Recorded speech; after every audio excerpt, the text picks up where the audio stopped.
+8 ndiyo nthawi pano pa Alinafe nthawi ya Zathu lero pa 25 August 2022 ndipo siku lero muli ndine Eric Norman Kwaila mukuyamba timve mitu ya Zathu. Wantayamba bungwe la Nkhani Katolika lipereka mbuto wa Nkhani amene alemba nkhani zabwino zokhudza mpingo chaka chino. Mgwirizano wa bungwe omwe saboma wapempha boma la mgwirizano lonse lokhazikitsa ntchito yokuzanso malamulo a dziko lino komanso kuthandiza kuthetsa katangale mu dziko muno. Bungwe la CDD lalembera kalata bungwe loona za mphamvu za magetsi lamera kuti lilolepo ndi kuthetsa kusavana komwe kuwabuka pakati pa makampani a Eskom komanso pa Market Limited. Tili ndi izi ndi zina khalani pompo.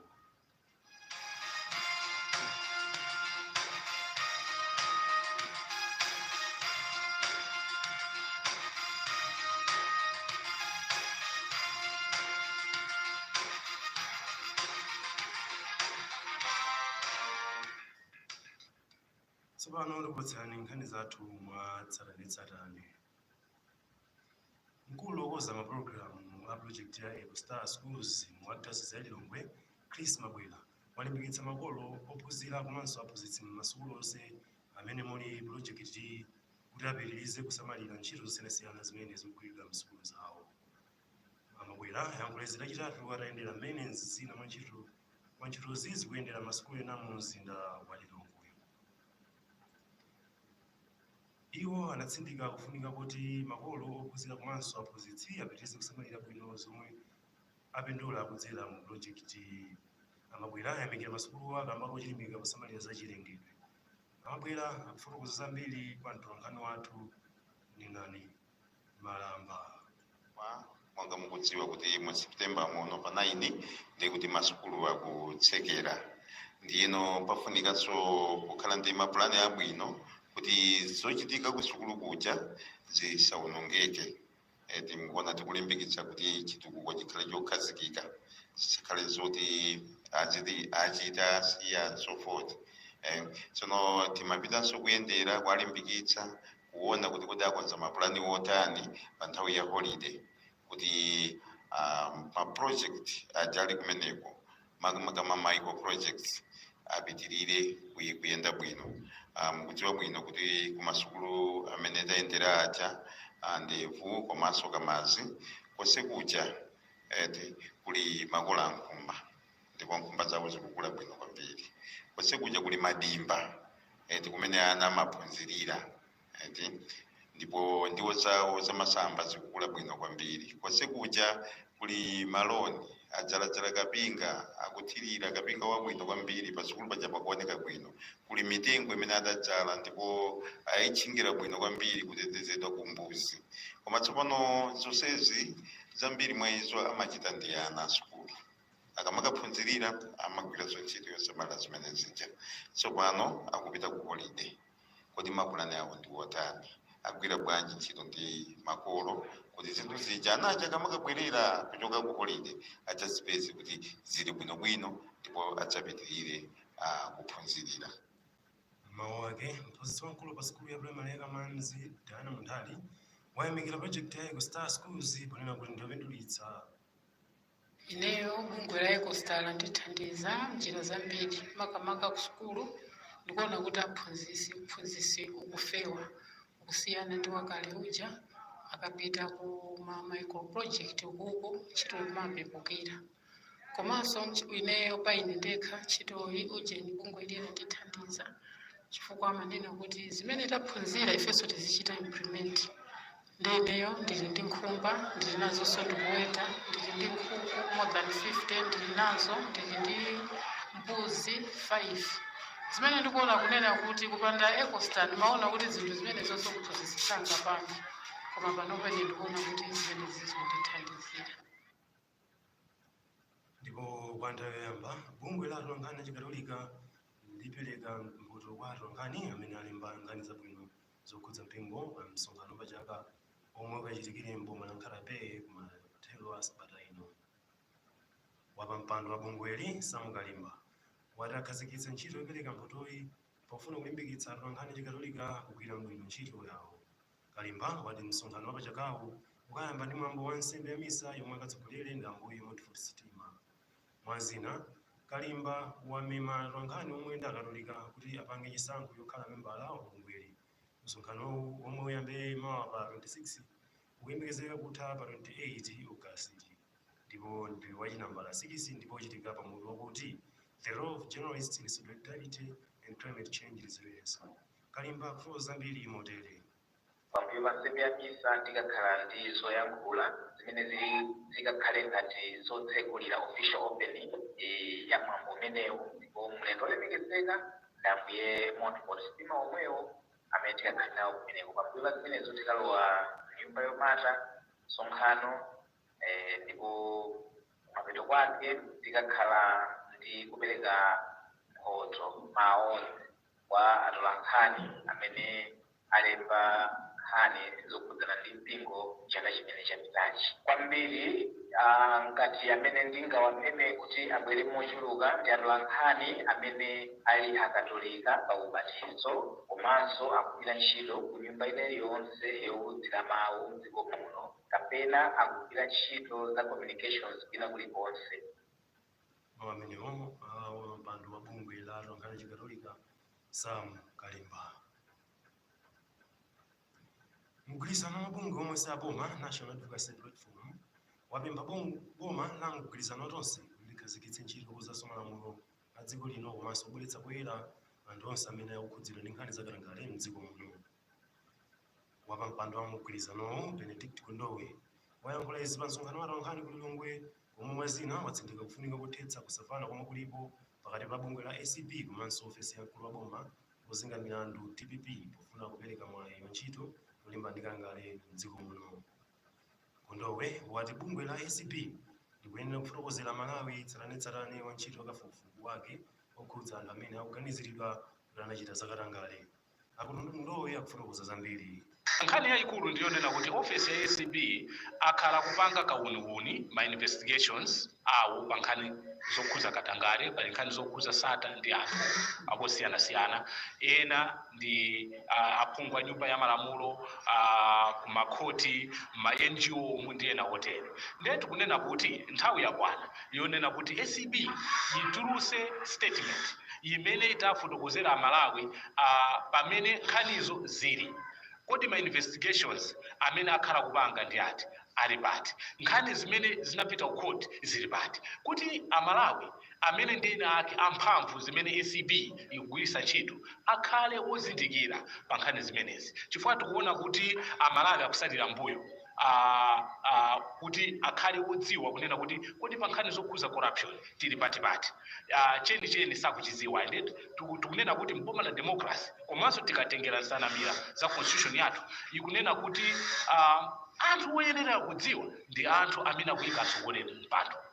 Tikamanena kuti kuyika atsogoleri mpando sikuti zimangothera pa president ayi, chifukwa enawo akuyikidwa pa mpando chifukwa chonena kuti Amalawi asankha president woti awatsogolere.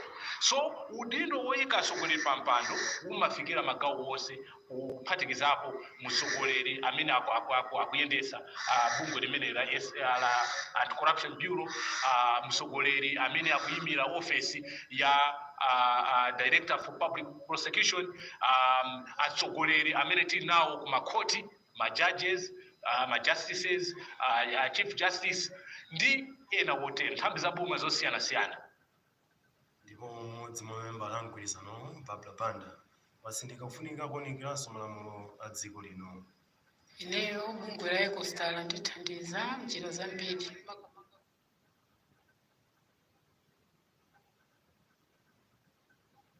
kuti dziko lathu lipitirize kupita patsogolo bwinobwino, ndiponso kuti democracy yathu ikhale kuti ikuoneka kuti ikupita patsogolo. Zikufunikabe kuti tiyang'ane mbuyo tione kuti kuyambira pamene tinabwera mu multi party ndi pamene tilili lero constitution yathu ikuoneka kuti ili ndi magapu ambirimbiri, ndiponso tinayamba kale mu 2006 2007 tikuonanso mu 2020 mmene tinakhala ndi chisankho chachiwiri chija panali kusintha zinthu zambiri ndi ya constitutional court ati chifukwa choti constitution sikuyenderana ndi mmene zinthu zilili pano.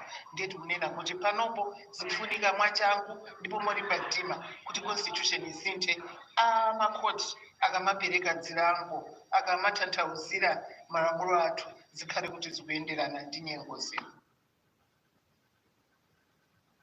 Wapampando kumidzi ya kunyumba ya malamulo yolondoloza chomwe cha boma Gladys Ganda mwati aphungu wa kunyumba ya malamulo akuyenera kusiya kulowetsa ndale pa zokambirana zawo kufuna kuti chitukuko cha dziko lino chipite patsogolo. Ganda ayankhula izi pamwambo otsegulira msonkhano wachiwiri wa Africa Conference on Debt and Development AFCOD. Ganda ati aphungu wa kunyumba ya malamulo akuyenera kumaonekera bwino asanavomereze mapiko maka okhudza ngongole zomwe dziko lino limabwereka. Iwo anati ndale zimene zimagwiritsidwa ntchito mdziko muno ndi zimene zikugolezera kuti aphungu azilephera kulondoloza mmene boma likugwirira ntchito. Ganda kufotokoza zambiri pa mtolankhani wathu Lester Mhone.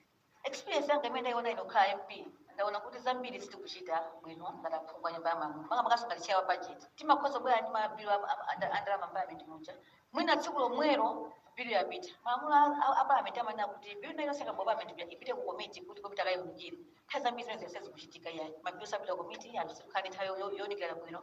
Ndiye tikamwera zimene ziyezo tikucheka tikhanga tuita amashortcut tikamwera amashortcut amene achawa tikuthamona kuti ngongole tikutengazi zikati mgadi ya Malawi chifukwa kukongola nakasikola kuitsa yayi koma ngati kukongola kumango ja ndalama zija osangayika nchito chokuti chibwetse ndalama zina ngovuta ndimazi wazo kakhapa khomo ungokongola kumakagulira zovala wangovala kumakongola mango kugulira sima kumakangoja pale kuliko kwakongole kuno kwakongole kuti mwina ubuditse uli mutsogolo kama baje uchite business yako kuti basi ndalama zina zodo maokasi ndalama zina ndenga diferensi kwa Malawi mwina alisa tontuone sisi pamene papo kuti timakongola bwanji ndiye ndikumbulo ngati pepero langa kuti ife ngati aphunga nyumba ya malamulo tikawanyumba ya malamulo ija zikatha kuona kuti ngongole imene iyi kuti kukongola kuti tikacheka mata tikacha invest ndipasana chisanzo imene ina bill yadutsa kompano pa tatenga ngongole zokagulira fertilizer otsika mtengo imene consumption tinakuzenga ngongole mweja kukatenga kwa factory yochitira yopangira fertilizer muno kukatenga ngongole kuti tikagawira anthu imene mwezi ngati medulire ngezi ngazimwe zizi kutsogolo kuno zokoti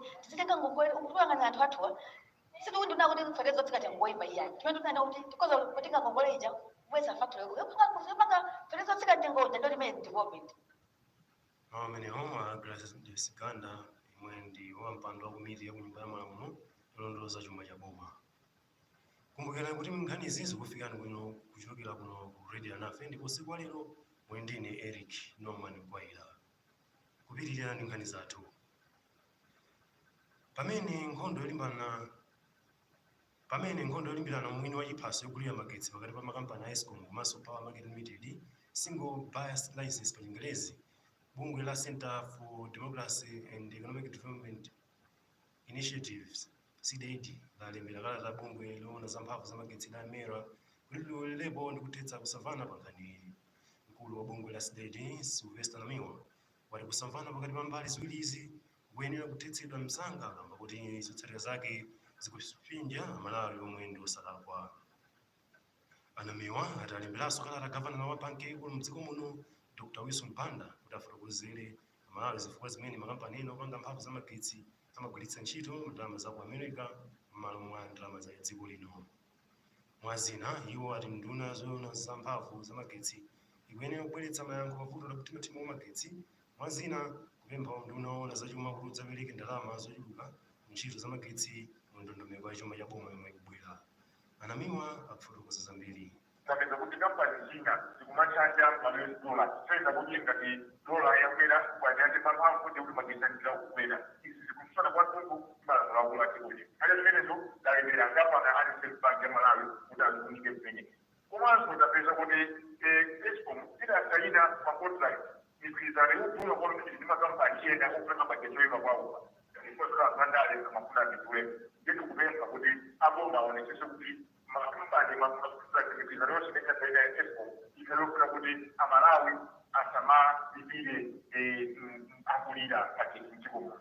Nkhani ina toenda kuti boma yanenge kupeza njira toda kuti tipedzere ndalama zimene escom akufuna zimene zithandizire kukuita ntchito zopitisa patsogolo ntchito za magetsi kwa akapanda kutero ndekuti escom ikakamizika kupeza magetsi patakali panopa amalawi akuvutika kalingana tisizoona kuti amalawi amene akuvutika aonjezere chipindu china chimene toti azivutikanso komanso kuli nkhani imene sikupambidwa kwambiri pali kusambana pakati pa power limited komanso escom makamaka pa nkhani dialysis kuti kodi amene azigula magetsi kugulisa malaini mundani ndiyeta alembera amene amayang'anira za magetsi dziko kumambera kunena kuti nkhani imene iite nkhani imene ikatisiza ipezekade kuti mavuto amagetsi dziko muno satembera koma kumaliza kwenikweni tikupempha aboma kuti muonetsese kuti mulezi wa muofesi ya president asamakhale bodi wamapando wa bodi ya ejengo patakali kunopa nkhani za magetsi malumanali kwambiri komanso kuperekeza kwambiri magazito na ntchito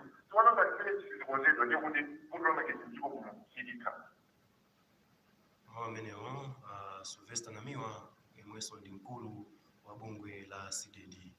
Ndipo tikanali pa nkhani ngati yomweyi, mmodzi mwa akatswiri pa nkhani za chuma mdziko muno Ncheleni wati kuthimathima kwa magetsi kuti ndikuthekera kupititsa pansi chuma cha dziko lino kamba kuti wakhudza magawo ambiri omwe ndikuphatikizapo ntchito za mafakitoli. Iwo ati kukhala kovuta kuti ochita malonda ochokera m'mayiko ena azakhazikitse ntchito zawo mdziko muno ngati vutoli silitha mwamsanga. Ntchito zimene zimapangitsa anthu kupereka pani pano mukhale machini ozigwe kilo ngati palibe kwa machini kusagwira ntchito tsopano magetsi ali osanadilika pang'onong'ono asima pena basi ya technical fault ekuti anthu amene ali ndi maidiya zawo mpanya kutika kuti kupereke mukatokera kunja komwe kuno futira kwezi yazomafuna kutelemba ntchito anthu zija zikhaso zovuta kwambiri ndatelemba ntchito kuti magetsiwo palibepo telemba na ntchito okuti magetsiwo sakudalirika ndizovuta so nazo mpikitso zomintchito zamagetsizo zimene mchimake zikhale zabwino bwino kuti anthu telemba bwino bwino. Mawu a Ncheleni yemwenso ndi katswiri pa zachuma mdziko muno. Dziko la China lakhululukira mayiko 17 amuno mu Africa kuphatikizapo dziko la Malawi ndalama ya ngongole yomwe mayiko adamuwola zaka zapitazo. Ndikunaona ubale wa dziko la China ndi mayiko ena Wang Yi ndiyeyo yalengeza za izi. Ndipo katswiri pa nkhani zachuma Milward Tobias wayamikira dziko la China kuyang'anira kuti dziko la Malawi likukumana ndi mavuto a nkhaninkhani pa nkhani zachuma. Message mwana anayankhula ndi Tobias motere. Ayamikire abale athu ku China kuti atichitira chifundo kuti chotsa ku mbali imodzi ya goli la ngongole 5 billion ndalama 5 million dollars ndi zimene zitathoza kuti tapulumutsa ndalama kupoganizira kuti tikadagwiritsa ntchito foreign exchange ndikuti akanakhala ma-dollars amene 5 million kapena 5 million tikatokena kupita dziko lakunja ndikuti ka 5 million kameneko 5 billion malawi sikatuluka komano kuti nene kuti iyayi ndikuti tapulumutsa ndalama zimenezi tizigwira ntchito ina pakondere kuti ndionama chifukwa tunenga kuti ndalama zotinali nazo ndalama zotinalipendekoko ndi sitingati kuti basi tateremu ndikuti mwina tipangano china chake ayi tikadapsinjikadi pobwesapo tikadakhala kuti tipsinjika ino komano ingoti kulumthandiza kuti mwinano tikhale ndikusaka chizo cha pressure ika pressure kachepeko pang'ono chifukwa ngongole zimene tikubweza leka chino ti 500 trillion 500 billion kubweza ngongole kokha zimene zili mu budget tenga tena ati kulumutsako ndi 5 billion mukayitengera ku ndalama yonse imwe tikubweza ngongole ndi yaying'ono komano kupulumutsa ndithu. Izi zikutanthauza kuti boma la Malawi lipulumutsa ndalama yokwana 5.5 billion kwacha yomwe linabwereka ku boma la dziko la China pomangira msewu wa Kalonga Chitipa mchaka cha 2011. Ndi nkhani imeneyo tafikanso kumapeto kwa nkhani zathu usiku wa lero, koma tisanasiyane nayinso mitu ya nkhani zathu. Kwa nthawi yoyamba bungwe la Nkhani ya Chikatolika ndati lipereka mphoto kwa Nkhani amene alemba nkhani zabwino zokhudza mpingo chaka chino. Mgwirizano wa bungwe omwe saboma wapempha boma la mgwirizano tonse kuti ukhazikitse ntchito yokonzanso malamulo a dziko lino komanso uthandize kuthetsa katangale mdziko muno. Bungwe la sideti lalembera kalata bungwe loona za mphamvu za magetsi lamera kuti lilepo ndi kuthetsa kusamvana komwe kwabuka pakati pa makampani a Eskom komanso Power Market Limited. Zimenezo zinali nkhani zathu usiku wa lero, ndipo munali ndine Eric Norman Kwaira. Mukhale ndi usiku wopambana.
Alinafe ndi wireless ya Archdiocese ya Lilongwe yomwe cholinga chake ndi kufalitsa uthenga wa Mulungu mu Archdiocese ya Lilongwe. Mapulogalamu ake onse ali ndi cholinga chofuna kuphunzitsa, kudziwitsa, kusangalatsa ndi kulimbikitsa omvera ake mchikhulupiriro chawo. Kwa onse amene ali ndi dandaulo kapena nkhawa iliyonse pa mapulogalamu amene wireless imaulutsa, angathe kupereka chidandaulo chawo pa nambala izi: 0998-733-593 kapena 0882-843-237 kapena 0999-397-853 kapena alinafe@gmail.com.